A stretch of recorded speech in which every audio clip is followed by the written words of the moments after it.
Good afternoon to all of you who are today with us with the next episode of our webinar series on post-Brexit REACH compliance. This one is about the first deadline and the grandfathering step by step. So we will just get to it. Just so you know what is the agenda today. Actually, I will start with the Comply with UK REACH service and how to log in and where to find the needed service. Then I will get to the grandfathering under UK REACH itself and the basic information like who can grandfather the registration, what is the deadline, and which information needs to be submitted. And just to finish it, some take-home messages. So let's get started. About the Comply with UK REACH. It's a pretty similar system to EU REACH IT that we were used to. And you can use the service to transfer your EU REACH registration into UK REACH to continue having the access to Great Britain market. So for the grandfathering, you can use it to submit a new registration for a substance, also to notify your downstream user import notification, and to transfer assets such as registrations to another legal entity. I will show you my screen and how to do this because it's not that easy as it sounds.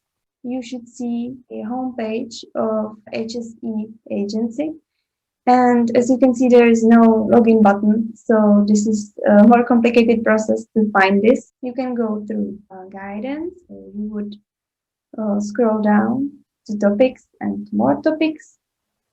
Then you would find REACH, click on REACH, and then again scroll down and click to comply with UK REACH on Gov UK.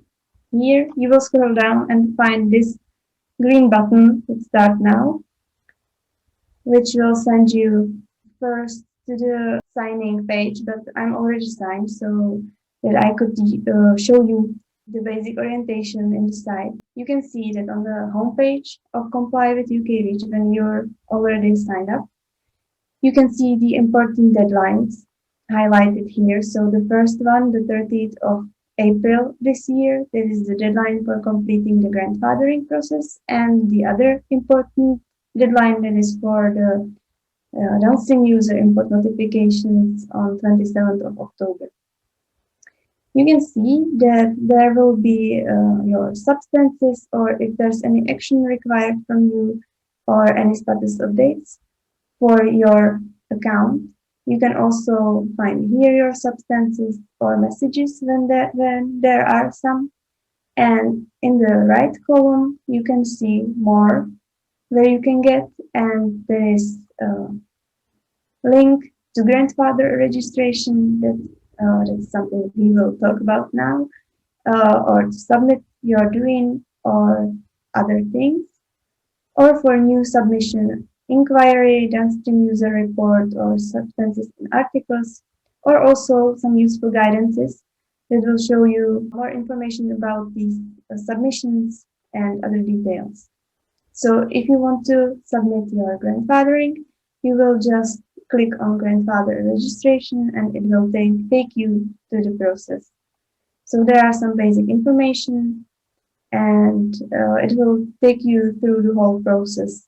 I don't think that we have to go through it together. It's really easy. It will tell you what you should do. So now we can go back to the presentation. We've seen how this system looks like, so we can move on to grandfathering your registration on the UK REACH itself and the basic information. You can always find our older webinars in our YouTube channel. So if you want to review it, you can just find it there.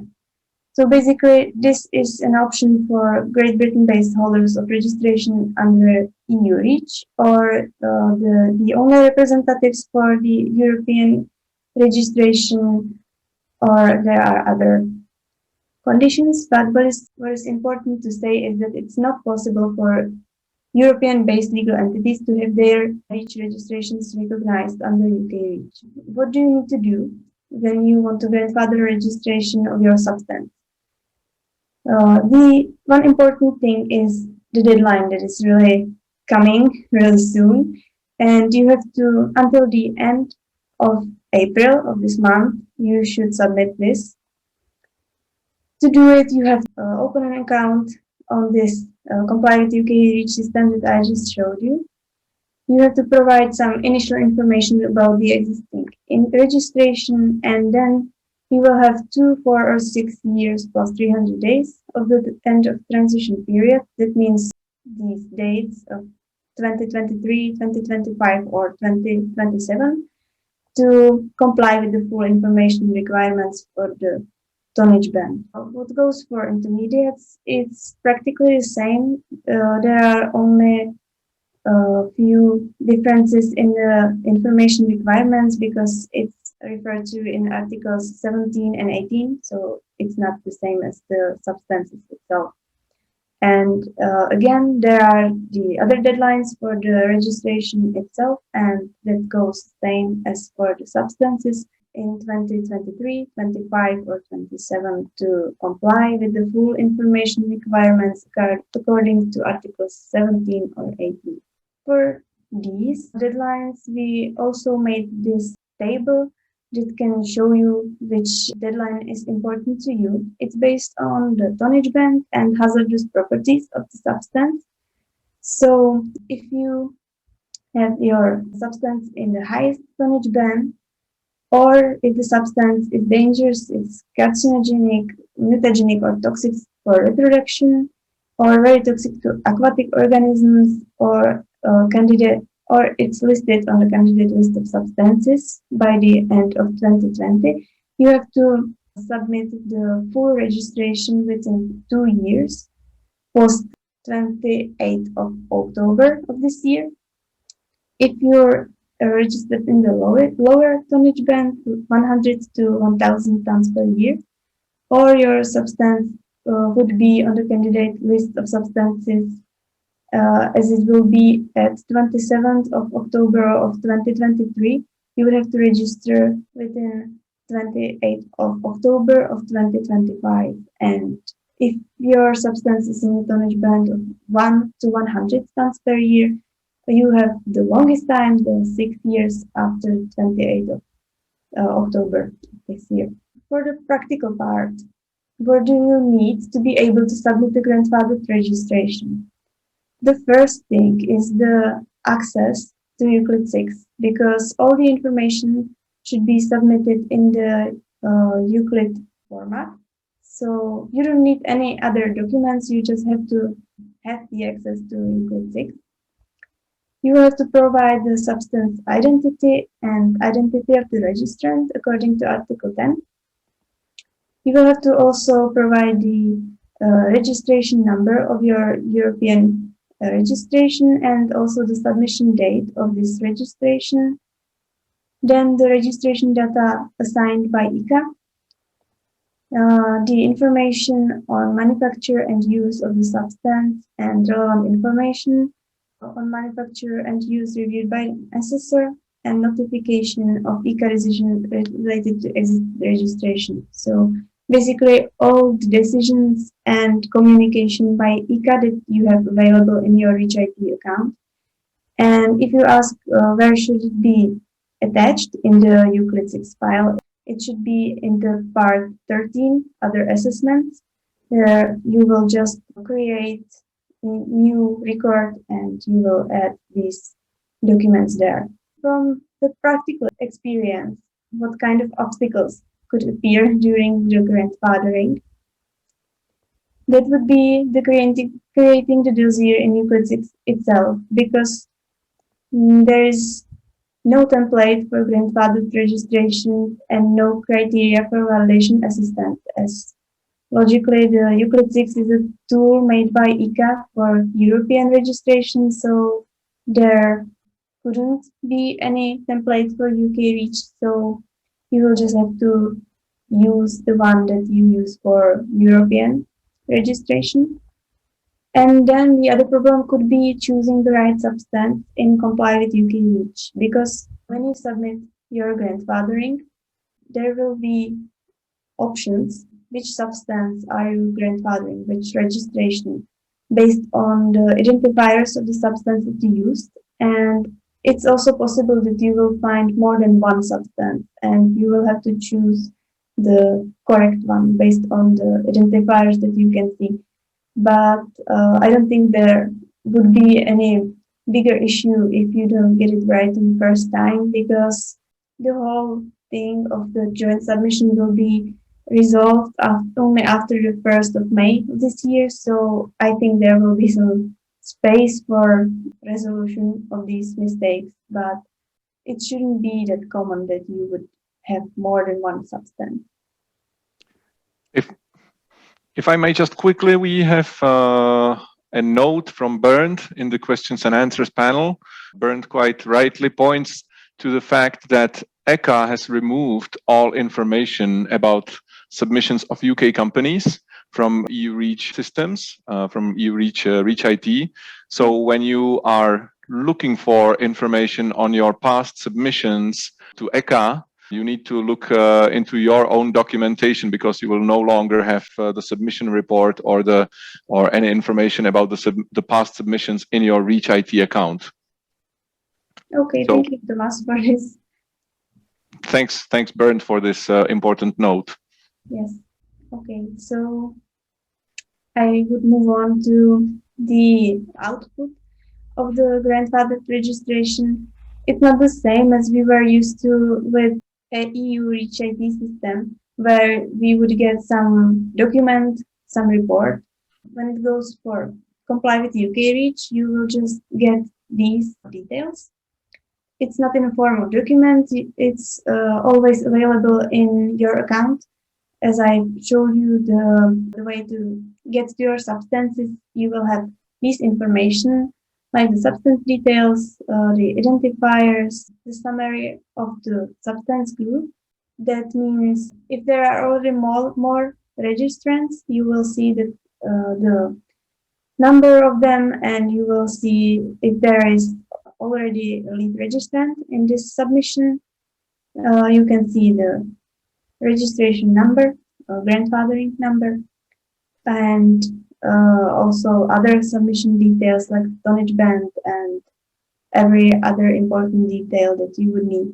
It's not possible to download it in a form of PDF or anything else, so it's better to maybe keep some print screen or something like that if you want to store your information, but it should be always available in your account in the Comply with UK REACH system. So this is all from me. This was really quick because we already covered this information in our other webinars that you can also view in our YouTube channel.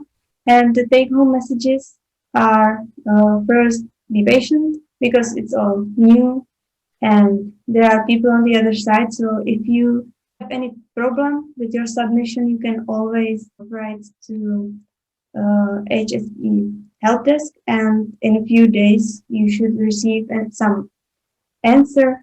And also we are here for you, and we can help you with all notifications. So there is no need for panic.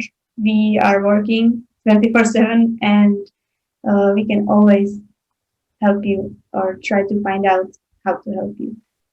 So this is all from me. So I would pass the word back to Tomas. Thank you very much, Andrea, for this quick but overarching and detailed overview what needs to be done. I just wanted to add that when you try to reach the UK HSE help desk, they have a little longer deadlines now because they are getting a lot of questions. So it typically takes around 2 weeks from our experience to get an answer from them. It used to be 3 days. Their answers are really detailed, really to the point. I greatly admire their work, but they have a lot on their plate lately. So you might need to wait for a week or two for your answers.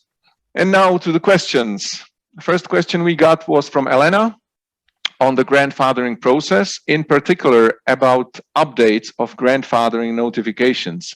If the grandfathering notifications need to be updated according to the tonnage band for notifications which have already been submitted, how do I need to proceed? Elena is asking. As far as we could see, there's no legal requirement in the UK REACH for updates of grandfathering notifications once submitted.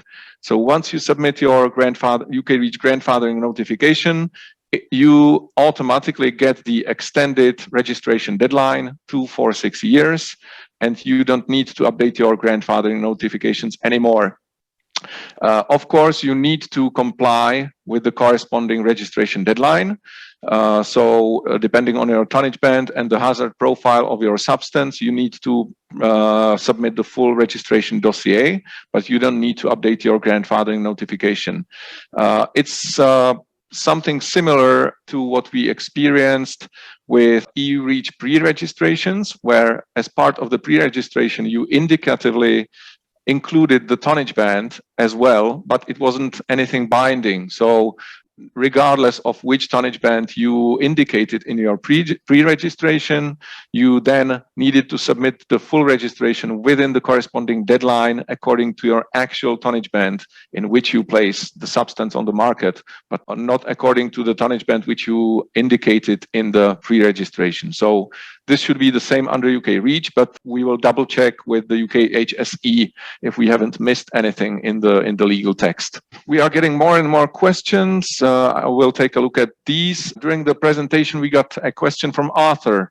When completing doings for downstream user import notifications for polymers, can you tell us the rules and requirements on reporting the additives? Do they need to be identified in the downstream user import notifications? Jana, can you answer this one, please? Yes, of course I can. Generally, polymers are exempted from registration obligation under UK REACH, so it's similar to EU REACH as well. But in a spreadsheet template, you have to notify or mention all substances, including additives and impurities. I mean, if you would like to not or import, for example, ethylene, and this ethylene includes impurity, so you also have to mention this substance in the table. But regarding registration procedure, additives are not so important, maybe relevant, but you have to mention these substances in a registration dossier because it is part of monomer unit and it is necessary. These substances are needed for polymerization, for example, so you also have to mention this. But from the point of view of downstream user import notification, there are no specific rules or requirements for additives. Thank you. We got a question from Caroline regarding downstream user import notifications. Hi, do you know if grandfathering or downstream user import notifications can be submitted only if the UK entity was previously covered by EU REACH registration and placing the substance on the market in 2019, 2020, and 2021? These are actually two questions at the same time. I will break it down. Grandfathering was automatically triggered when you were a Great Britain-based manufacturer or importer, which placed the substance actively on the market between March 2017. I can't remember by heart the exact date, but I believe it was 27th of March 2017. We covered this in our previous webinars, all the way until the end of the transition period, which was 31st December of 2020. So that was for grandfathering.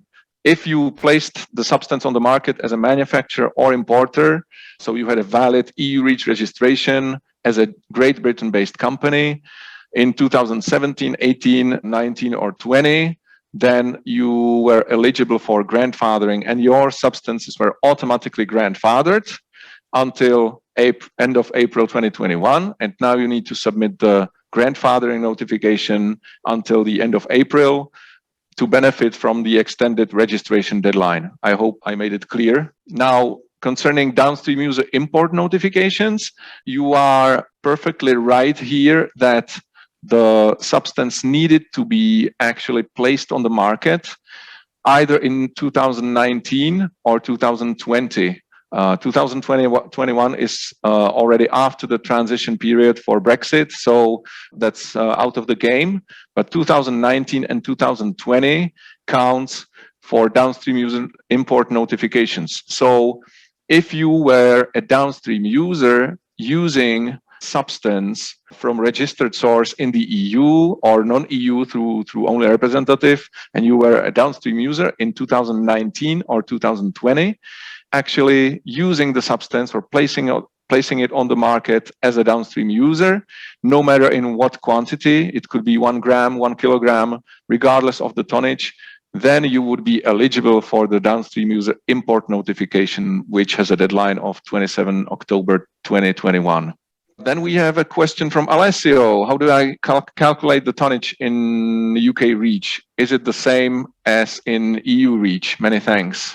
Jana, Andrea, do you want to take this one? Yes, sure. Actually, the UK REACH piece the EU REACH in many parts, and I think that tonnage band is one of them. So you can use the same calculation as you used in EU REACH. The only difference that I can tell is in the extended deadlines, because it's not divided in 4 different tonnage bands, because the lowest tonnage bands 1 to 10 tons per year and 10 to 100 tons per year are actually got together, and you have only 1 to 100 tons per year. So this is the only difference. Good point. Thank you. First one is not really a question, but a note from Mike. If you have a iEuclid dossier from EU REACH, you can upload it directly into the UK REACH, as Mike has done. Yes, that's perfectly true, and thank you for this. So grandfathering notification can be quite straightforward if you already have an existing iEuclid dossier, but it has to be in the latest iEuclid version, right? Exactly. Then we have a question from Mikhail. Is there any statement available from the UK authorities on confidentiality of submitted data? Good question. I don't have an answer to this one. To be honest, me neither. I would assume that information submitted to UK HSE would be treated as strictly confidential, but what are the exact conditions and how the UK HSE and other authorities treat the data, I don't know about link to any confidentiality statement, but we can take a look at that if we can find something. But if I can add something? Yes, please. So I think that the rules for confidentiality of data will be the similar like in EU REACH, because there are links on HSE websites which are redirect you to guidances or data sharing. So I think that the rules seem to be similar, but I think that we can verify it. It will be better. I would assume so, that it should be similar, but I haven't seen any confidentiality statement giving detailed or precise conditions how the data are treated. We can take a look. Interesting question. Question from Dandan. After submitting DUIN to UK HSE, a GB-based legal entity, downstream user under EU REACH, could import the substance from different suppliers or only from the suppliers who held the EU registration number? That's a great question. Do you want to take it, Jana or Andrea, or should I? I think it's the situation is the same like if you are importer to European Union. So if you are Great Britain based legal entity, so you can buy the substances or the goods from an European. If you would like to submit DUIN, so you need EU registration number. So it is necessary to buy the substance from the EU registration holder. So it's necessary. Absolutely. Well, basic rule is that the substance needs to be registered, EU REACH registered. So under the downstream user import notification, you definitely cannot import substances from non-registered sources. The question is, which I really am hesitating with the answer, if you have 2 registered suppliers, if you need to submit 2 downstream user import notifications, even for the same substance. I'm not quite sure about that. I would guess that you will be able to use both the registration numbers in the spreadsheet with the information about the substance, because you are just filling the Excel table, and I think that it would be possible to just add two different registration numbers, and maybe to distinguish which number is for which tonnage band. Or maybe when you send this spreadsheet to HSE as the downstream user import notification, you could just add this note and ask about it if it's sufficient like that. And I think it would have to be dealt with individually. I think it's necessary to list all the suppliers from which you want to apply the downstream user import notification, because then the enforcement authorities, customs or inspections, would be able to match if you are really importing the substance from a registered source. Otherwise, there would not be a way how they would verify that. We have one more question from Martin. Does the UK only representative need to disclose name of EU or non-EU clients in grandfathering or downstream user import notifications? No, as far as I recall, the downstream user import notification spreadsheet, you don't disclose the list of clients, right? You're right. We have an additional question from Caroline. Okay. Regarding the substances that are not placed on the market in 2019, or 2019, then the doing doesn't apply anymore.